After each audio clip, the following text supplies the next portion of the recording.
we pride ourselves on work ethic, hard work, and enjoying the Big Bash. And it'll be nothing different this year. We know that last year didn't quite go to plan for us. Yeah, like I'll put it on. I'll second screen it. I'll barely pay any attention to it, but there it is, just on. No idea about cricket.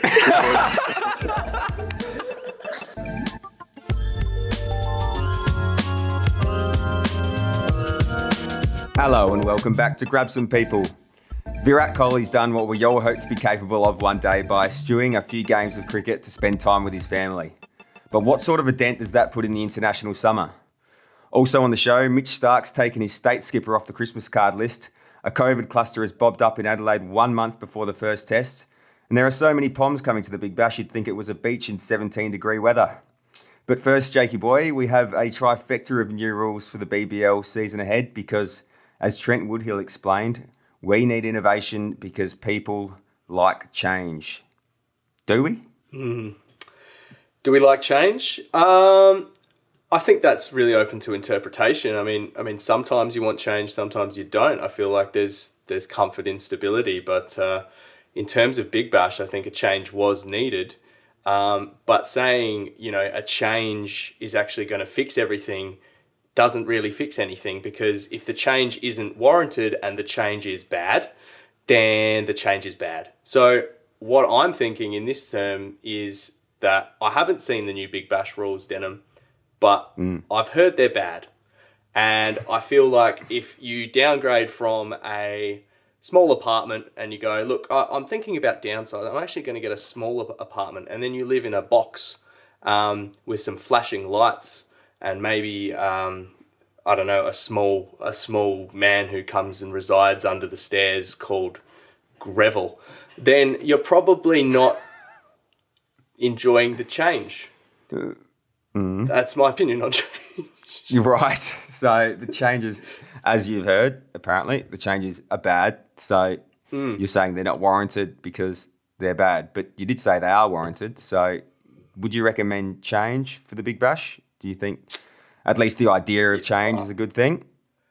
I think they're on the right track, yes. I mean, as I said, if you're upgrading or downsizing your house and you find a beautiful self-contained apartment and it does all the right things, it's in a safe neighbourhood, and it's, you can invite your friends around like Virat Kohli and Adam Zampa and Marlon Samuels perhaps, then perhaps you're going to have a good time. But Greville is really not doing it for me, and I'm really, really looking forward to another failed Big Bash season while we do this podcast. Well, Trent says, Trent Woodhill, he says, I come from things, he says, he does say that, from a high performance perspective rather than just a gimmick. So I like that these changes pass the high performance test, he says, around strategy and elite performance. It's going to put pressure on leaders and coaches. Having been involved in over 300 T20 matches in the women's and men's games, T20s have a pattern, and this will blow that pattern up, he says. Blow it up. All right, we'll go through the rules, and we'll start by BYOing our first segment today. This is our Bring Your Own segment. We'll play a little game of yay or nay with the rules themselves. I want you, Jake, as the uninitiated who has not seen the rules at all today since they were announced, to give them a ticker across, a yay or an A, when I read them to you. So the first one, the names are good. Just before you get into the first one, Denham, before you get into the first one, I think it's ironic that our second BYO segment is simply a recycled segment that we've done before. And second of all, I did not come across the rules because, as you mentioned in the intro, there's a bit going on in Adelaide, and wowee, this is really, really thrown a spanner in the works for cricket in general, but we'll discuss that later. I'm looking forward to getting into a bit of yay or nay. Do you have the old opener for yay or nay? Well, potentially. If you don't, I'll just do it. I'll just do it. Are you ready? Okay. Yes. It's yay or nay. Beautiful. I'm not really sure how it went. All right, first rule. Love it. So the first rule is called the X Factor. Let me just pull it back up. The X Factor. What? It's called the X Factor. And this is verbatim. No, that's a television show. It's not a rule.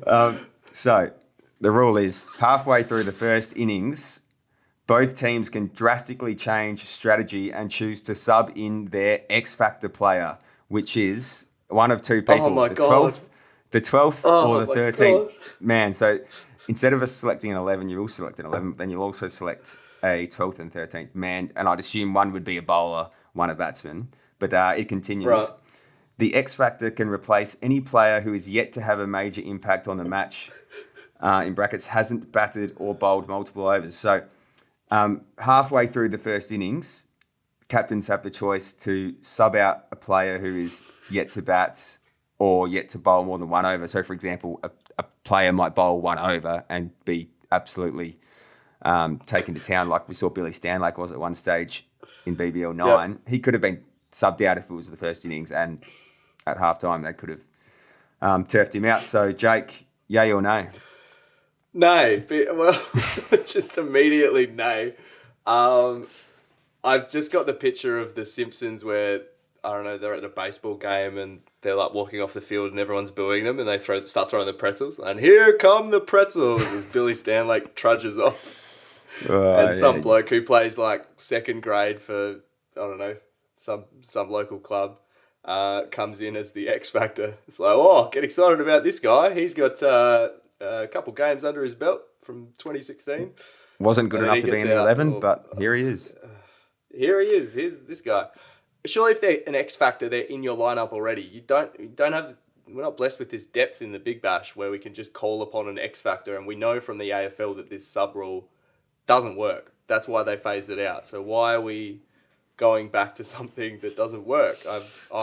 This actually didn't work in cricket too, apparently, and I don't actually recall this, but apparently in the Ryobi Cup a few years ago, they did have this rule, but it was they could only name one player, and apparently this one's a bit more acceptable because you can name like a batsman and a bowler. So if the pitch is doing something that you didn't expect it to, you could change strategy that way in a bit more thought out fashion. But yeah, so nay for you.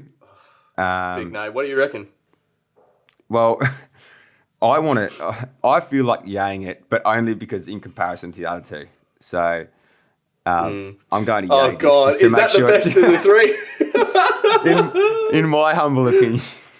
Oh my God. In my humble opinion, it's the best of the three. I don't mind it. It adds a bit of drama. It adds, like, personality-wise, we can be bringing in players and, yeah, like there could be a small positive impact, but... no, I hate it. I honestly think... And I'll just like, from a betting perspective, if you're playing like a Draft Stars sort of lineup, or if you're after a top run scorer or something, or say like a leading wicket taker, and he goes for, I don't know, Billy Stanlake figures off his first over and he gets fucking subbed out for the X Factor, you're going to be ropeable. And like, what are you going to do? Are you going to pick these X Factors in your Draft Stars team? No. Fantasy implications, I mean, that's a small niche of the Big Bash and probably not, their target market, but I'm happy to be proven wrong once again. We almost got through the first rule without Jake bringing up gambling, but here we are. So the surge, the second rule number 2, Jake, surge, the surge, it's called. Said that enough times, didn't I? Ibaka? Pardon me? Serge Ibaka. Sorry. Okay, sorry. Let me just bring up what the surge is. No, sorry. It's called the power surge. I've messed it up already. Power surge. Fuck Gee me. whiz. We're getting there. So the power surge is, there's a power play obviously in the first, or there was one in the first 6 overs. That's now in the first 4 overs, Jake. And the other 2 overs that are part of the power play, which is when the fielders, certain number of fielders can't be outside the circle. I should know how many that is, but I don't.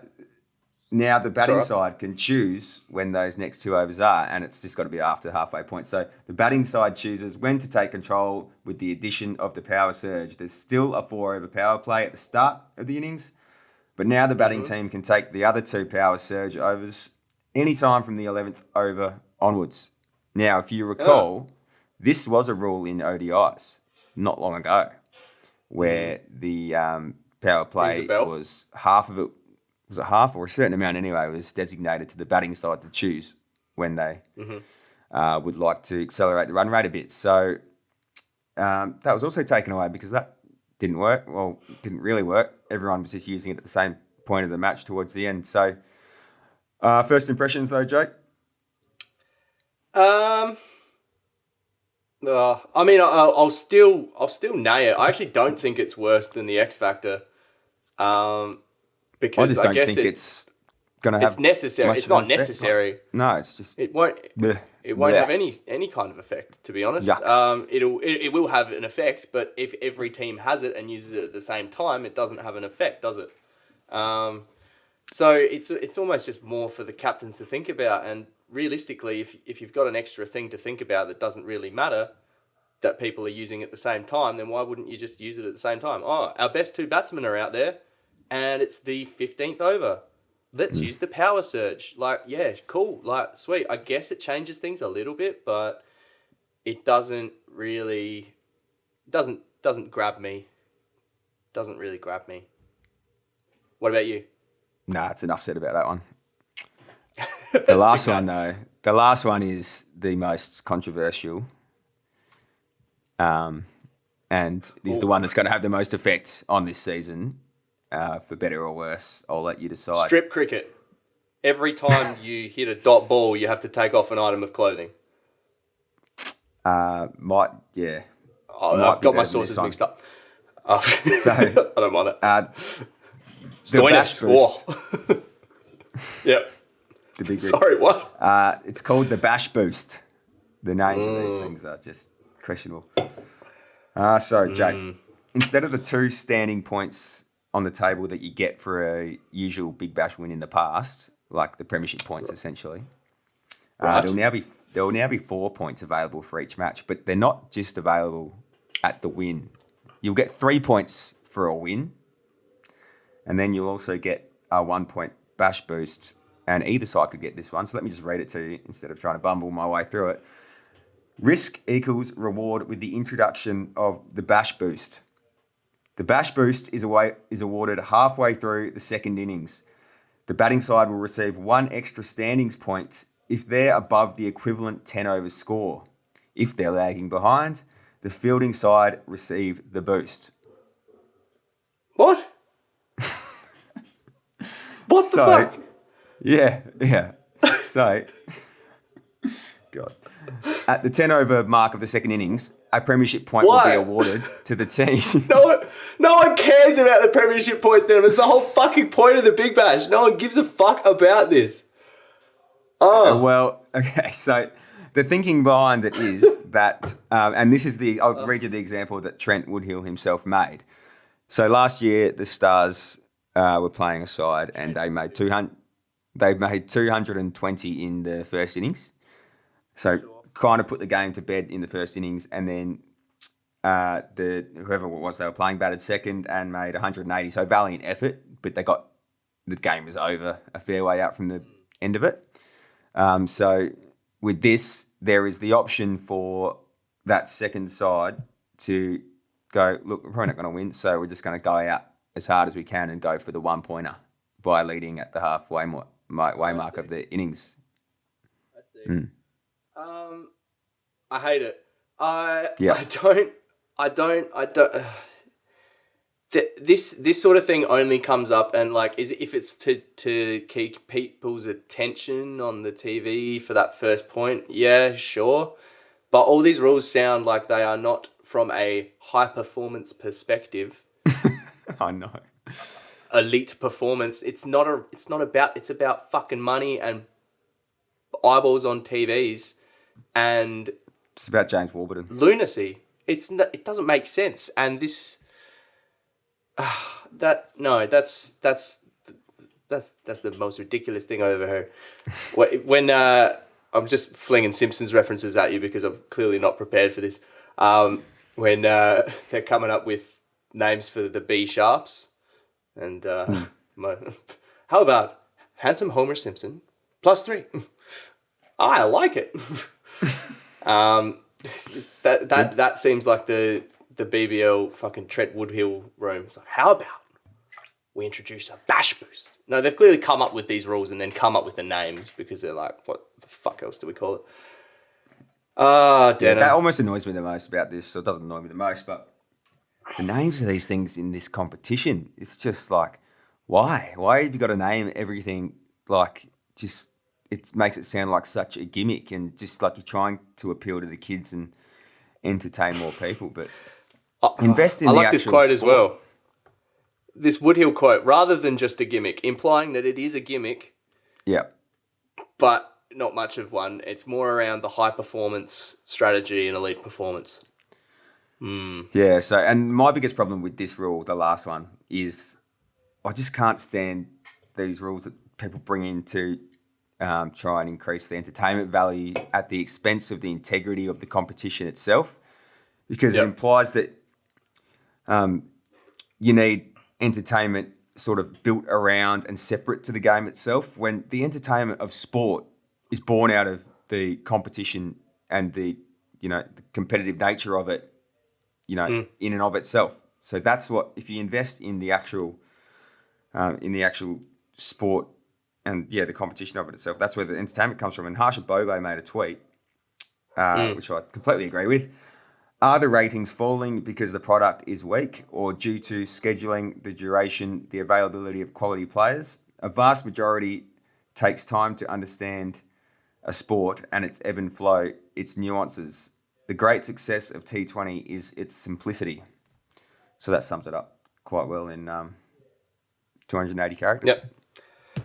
Couldn't have said it better myself. Look, that's rubbish, and not the tweet. That's right on the money, and I don't think there's anything more to be said about it. I guess we still have to watch it, and we're here to inform the people. You got to do your homework before watching a Big Bash game, because they're going to be throwing all these terms out, and you're going to be like, "What the fuck is going on?" And you're going to have to bring a calculator. Like, this is what pisses me off towards the end of the season now, because it's not going to be a simple equation of win this many games to make the finals. It's going to be like 88 different combinations of points, and you're going to have to get the calculator out to tell Bev if the Hobart Hurricanes can make the finals, and just don't like it. I know they're introducing compulsory mathematics for year 11 and 12 students in New South Wales, so maybe this is just, I don't know, training the kids early. ScoMo's got in the year. I reckon, give him a big old boost. I reckon Trent Woodhill is going to be working for Donald Trump soon. Good. Denim. Next topic. Stop right there. Well, I get. Stopping. COVID's made a comeback in Adelaide. You drive. I'm driving, mate. I've had a drink. And we're here. It sure has. I've seen it. Shield players got out just in time. I believe these Tasmanian players, at least, and I think some others, they were out and not in time. They were out just in time to miss the virus, but not in time to avoid being isolated at home. So now they're subjected to 14 days of self-isolation back in their home states, which isn't ideal leading into summer, is it? Nope. No, it's not. And PS5's just come out, so I'm sure they'll find ways to entertain themselves. But and I'm sure some of them don't do that. But at the same time, Denham, very, very, very worrying for the first test. It is. I think as it stands right now, I think the state's brought in some measures that I actually learnt of this news from the Batuta Advocate, which was the Melbourne plays the reverse card on the spicy cough, I think they called it.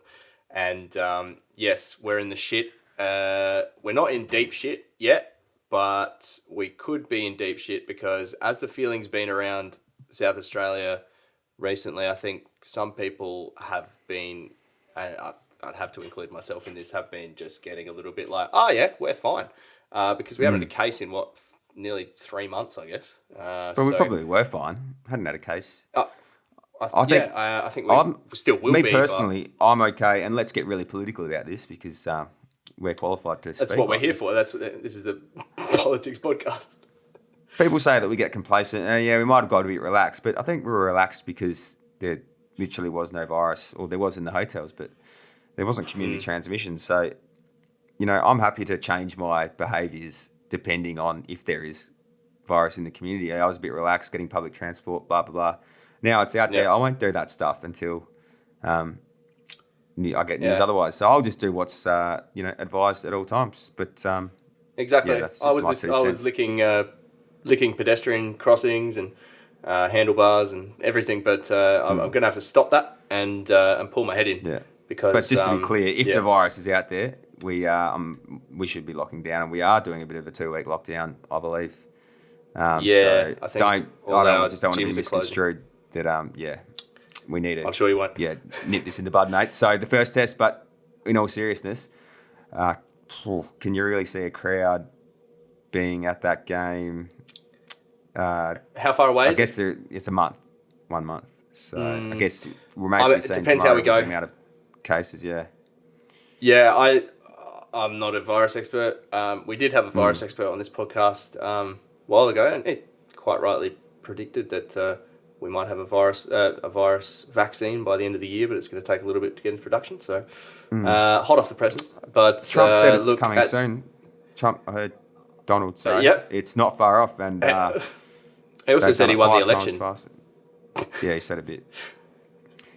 So one other thing that might detract, something else that might detract from the test series, or that will detract from the test series, this definitely will, is Kohli's only sticking around for one test, having a kid. Yep. And he's taken off. He's going to do the one-day internationals in the short form, and he's doing that one test in Adelaide. Yep. And he's out of here, mate. So what do you reckon we lose? When we lose Virat Kohli from a test series, the bulk of it, what do we lose in that? The spice, the competitiveness. I think he epitomises the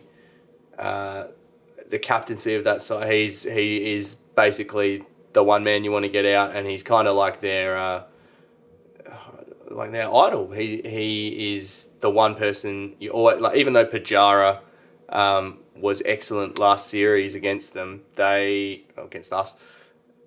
They still want Kohli's wicket as much as anything, and he provides the entertainment. He brings people to the games. I mean, who even knows if there's going to be people at the Adelaide game, which is going to be super disappointing if they don't have a crowd and he's just there, or even if he just says bugger the whole thing, because, I mean, now with this news, if he's having a kid, he has to come here, isolate, I guess, and then just looks at it and goes, well, what's the point? Coming to Adelaide and isolating and then going back and having to isolate again, like maybe, I don't know, it remains to be seen. But they'll probably move the test before that happens. They might have to restructure the schedule. Yeah, I think it's all going to be quite fluid. So realistically, if he's not going to come for the whole test, then the series, then the series, it does how does detract from it. Yeah, how much? As a general interest piece, 60%. Does it affect it at all? Are you still going to watch them, or? Yeah, absolutely. I think it depends how long Pujara bats, but at this stage, I think the Indians have enough. Less of a chance, doesn't it? Because he plays like an Australian. He makes fire with fire, and that was their first win. But it was actually the first win by an Asian country in Australia last time they were out here. So you probably couldn't see that happening again. But in saying that, I think what it does for us Australian fans, it gives us a lot more to lose than it does the Indians. This series will be pretty boring if Australia is just up, 2-0 early on and just cruising through. But if Australia are in trouble and India are going okay without Kohli, it just makes it pretty disastrous, and that will be absorbing to watch that.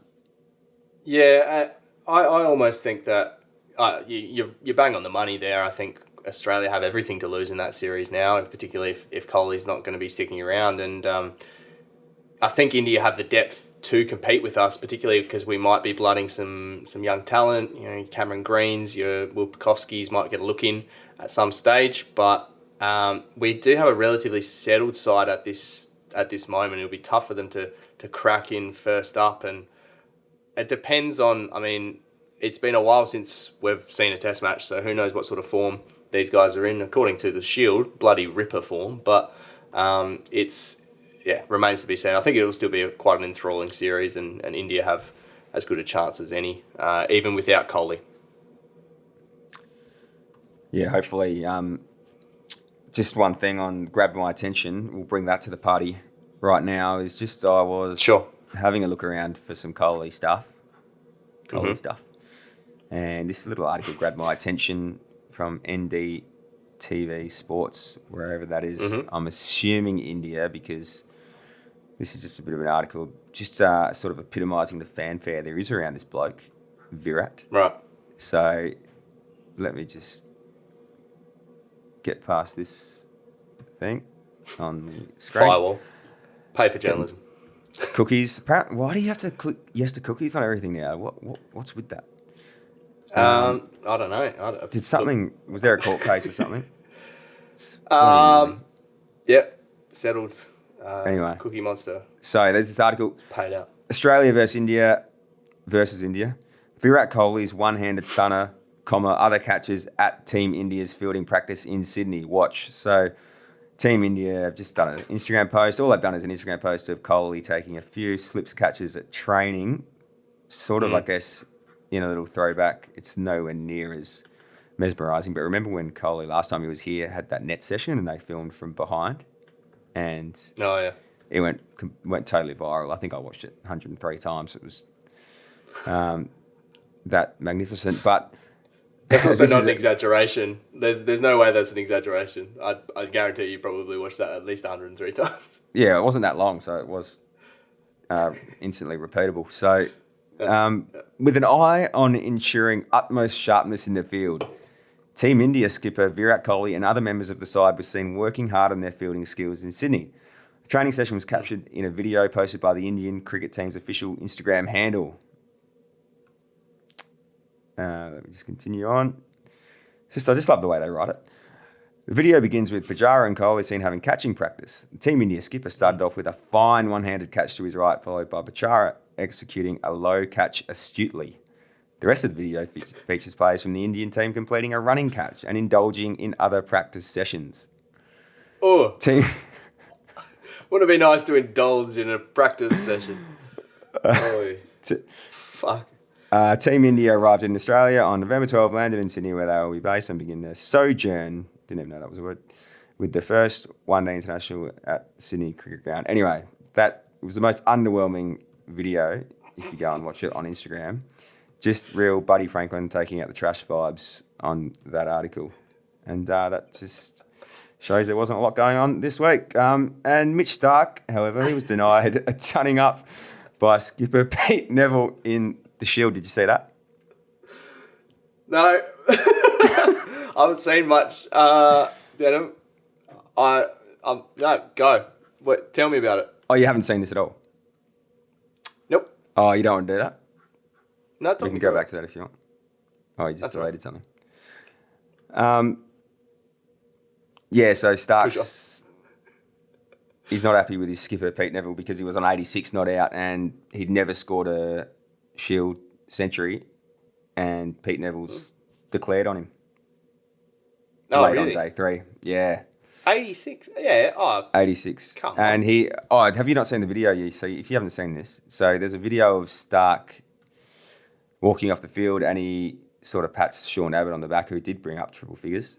And as he walked off, Starc just underarms his bat about 8 metres away and the gloves and walks off like a 12-year-old. But fair enough or not? I mean, probably. I'd probably have the same reaction, I guess, if you never brought up triple figures and you're playing Sheffield Shield. But that's not what he's there to do. I guess he can probably feel a little bit dirty, but I mean, as I think you've written here, I'll steal your closing argument here. I think that's Trent Copeland took. Well, yes. This exists in the ether. Trent Copeland took 2 wickets before stumps, and the Blues won the match in the final session of the game, vindicating Neville's call. Not sure that does vindicate the call, but I mean, realistically, it does. But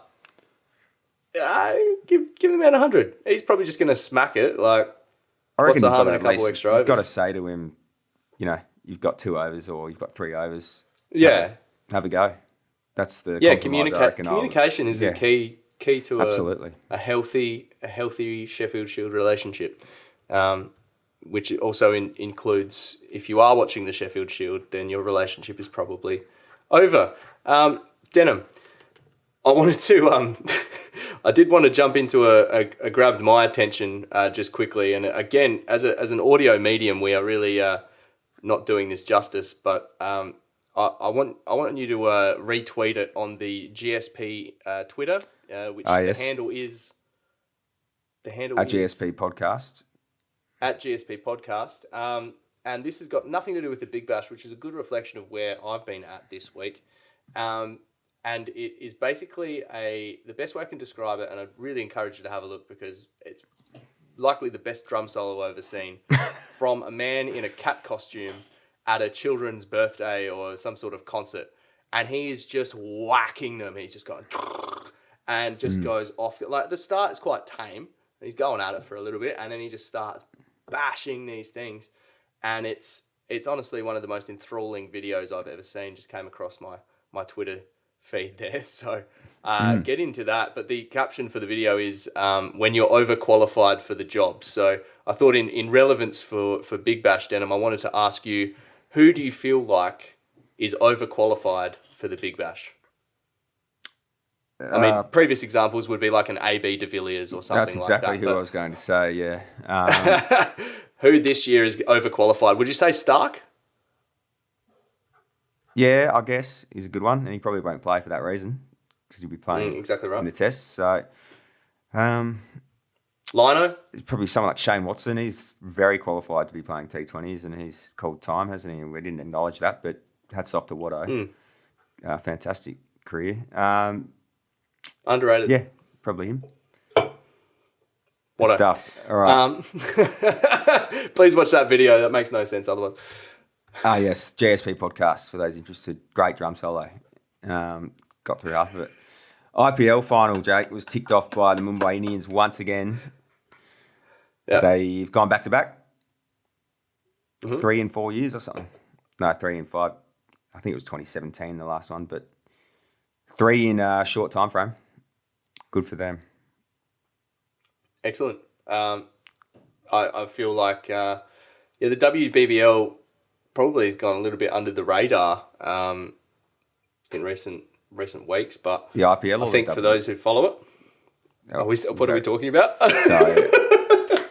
Sorry, I said IPL. That's all right. Well, the IPL also, Denham, has gone under the radar in recent weeks.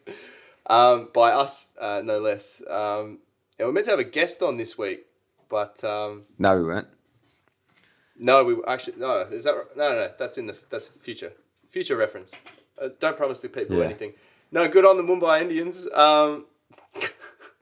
Good on the Mumbai Indians. Rohit Sharma they have was won another one. Fantastic display batting from Rohit.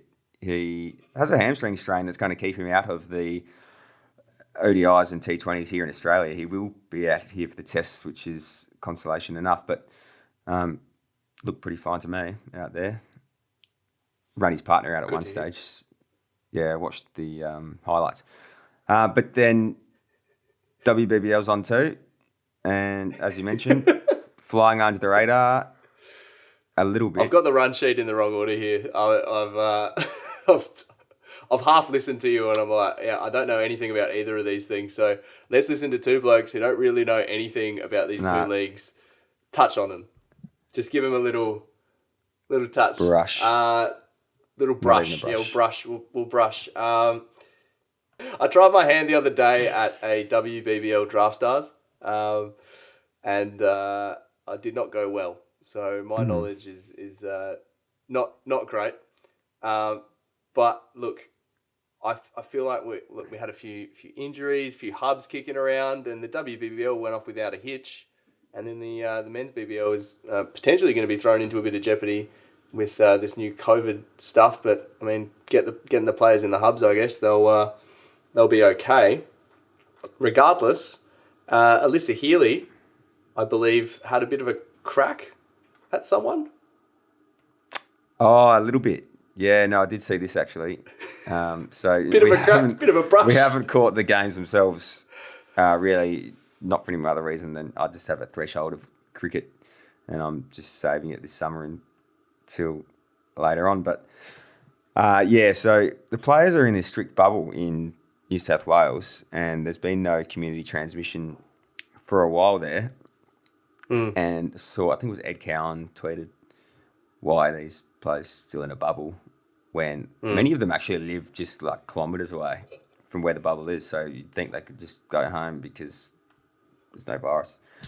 And Elisa Healy came back on Twitter and said, don't even get me started or something. And she doesn't, she's not backwards in coming forwards, is she? So she's not happy about it. But I think since I wrote that on the run sheet, I think maybe BBL's sort of WBBL, that is, has been proven probably to be vindicated, as Pete Neville was, that you don't take chances with these things, as we've seen in SA. So probably stick to the bubble. Stick to bubbles. Stick to bubbles. Look, I mean, what can you say? It's one of those things that just kind of, I guess happens at this time of the year. This 2020, these uncertain times, as they were.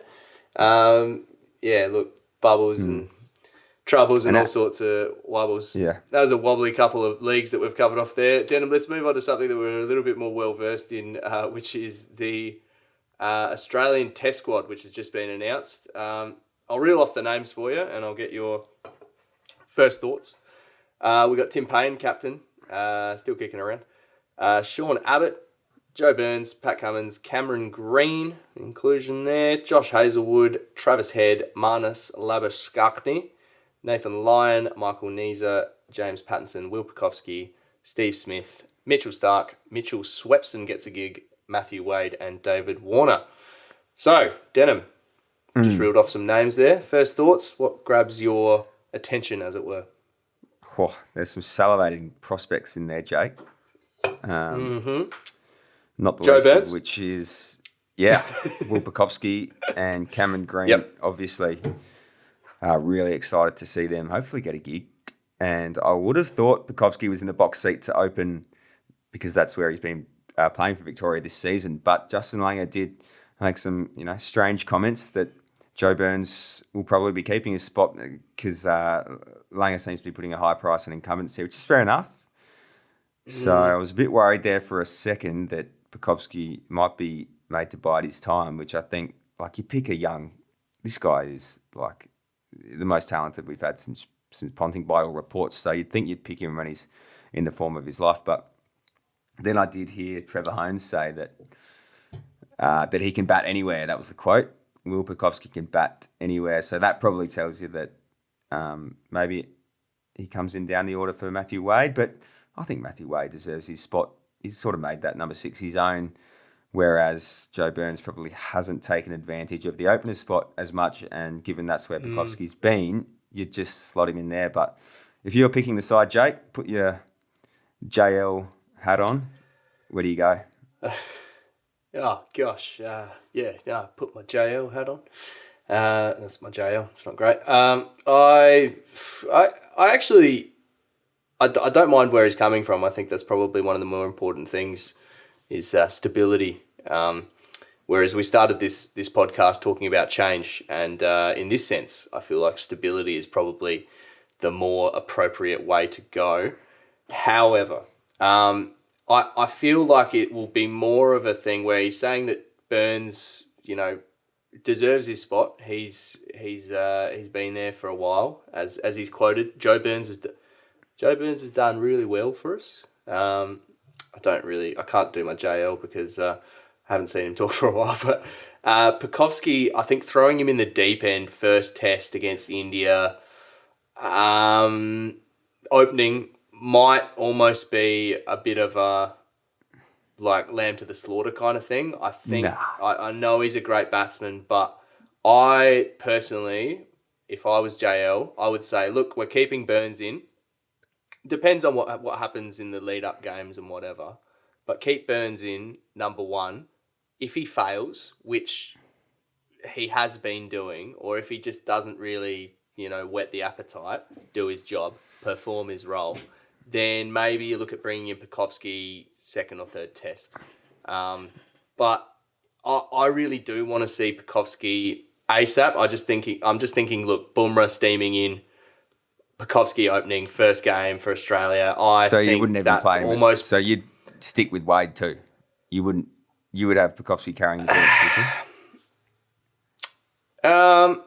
Well, as you said, I think Wade's earned his spot as well, and I think if Lang is rolling with incumbency, as much as I don't want to be a rude old head here, but I'm just thinking what JL will do, and I don't think he's going to make a huge wholesale change to the squad. I think Green's probably more likely in that spot. But if Wade you were JL, rather than no, for sure. But if you're picking this team, you're rolling with it. You're rolling with Burns. I'd say a fairly unchanged team from last summer, but potentially the inclusion of Green over Wade. But I think he wants to see what he had that worked for him, and then see where he adjust on the fly. Because I think, that the big signal of the old Australian teams, and despite the fact that this team is obviously not as strong as we're ever going to see from the Australian teams, I think JL himself being of that era puts that high price on. As you said, incumbency. So remains to be seen. But if I was JL, I'd keep it as it is, and then make some changes as the series goes on. Because as you said, Kohli will be potentially gone after test 1. So maybe you can afford to move the chess pieces around a bit then.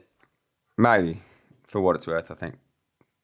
If Pekovsky's what they say he is, I don't know. You could give him a real chance to have a home summer against quality opposition and really just make a name for himself in a top order with Labuschagne and Smith, and I think it'd be brilliant.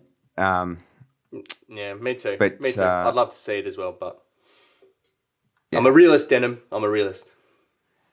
Good. But in relation to the test squad as well, and seeing as we have to put a BBL lens on most things we talk about, Holmes has said they will make an effort to release players from the test squad because it's a 17-man one, obviously, with COVID requirements, that they will make an effort to release players to play in the Big Bash.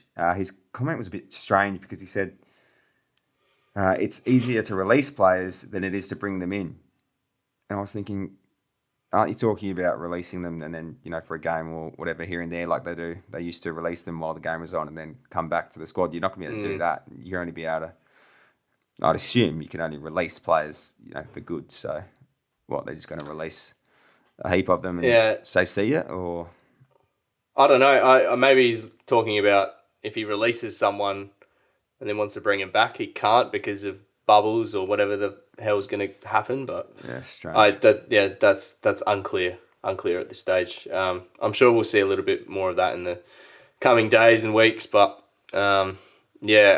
it's going to be a real interesting build up to this series because who really knows what's going to happen with what's happening here in Adelaide and what's happening in other states as well by that time. So it's a mixed bag, as it were. Well, they've shut the borders to us, so there's no real chance of it escaping from here. But whether it gets out of we're not going anywhere, baby. hotels. One last thing, Denham.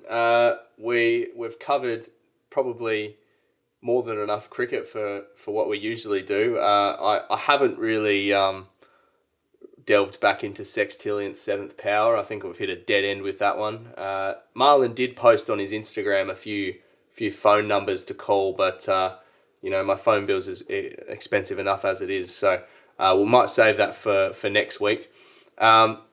But we do want to talk about some player signings in the Big Bash to put a little Big Bash bow on this one.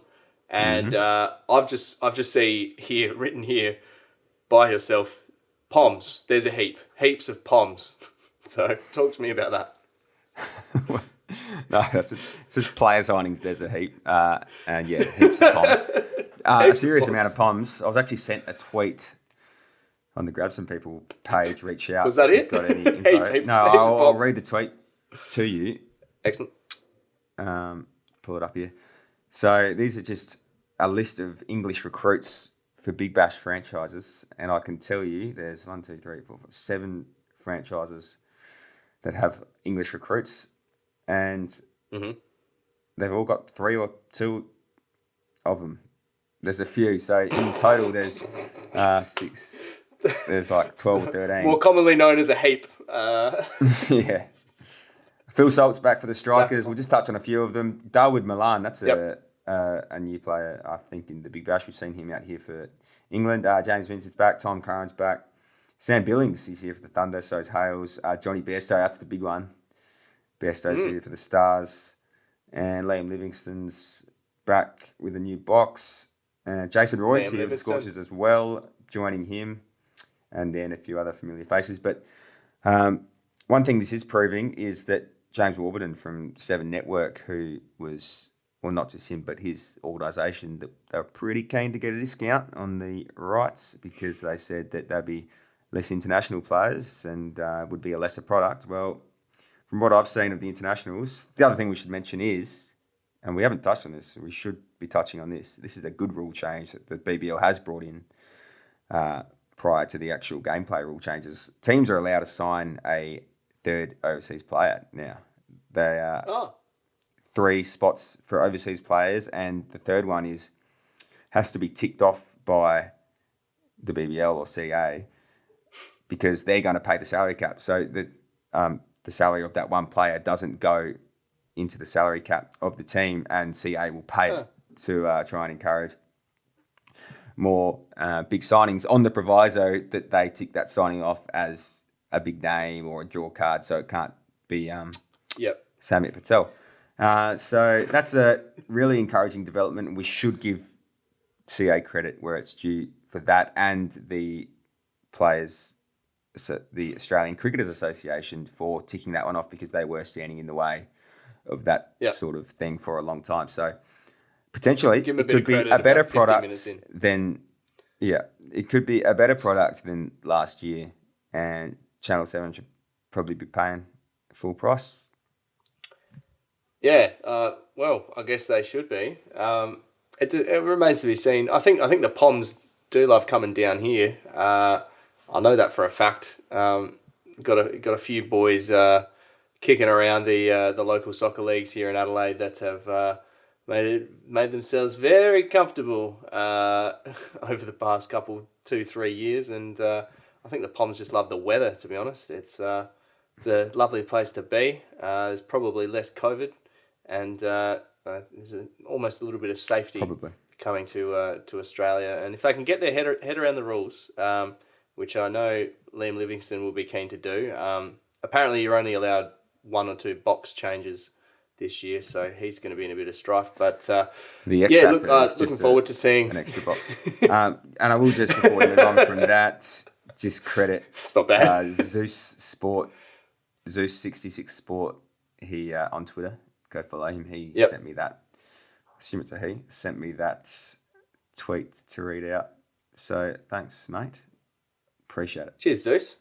Yeah, look, thanks for listening. Reach out if you got any. We can bring another segment next week, a mailbag, something like that. If you got questions, you want to pull us back on track, would be good. If you've got a question, I thought we did quite well here. I think we've covered what needed to be covered, Denim. You've done very good, very professional rundown. Less dicking around.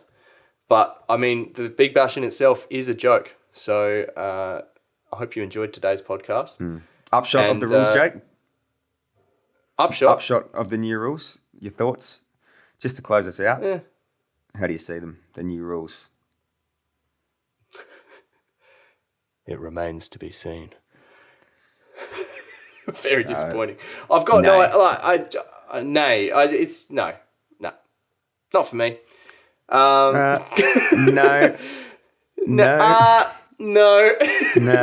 It's no, none of that. Not even that. Just no, not for me. Good stuff. All right. Oh shit! We've run out of things. Well, Denim, I'd like to leave our listeners with closing thoughts, which are, in these unprecedented times, I hope you have a lovely evening, morning, or afternoon. Good night.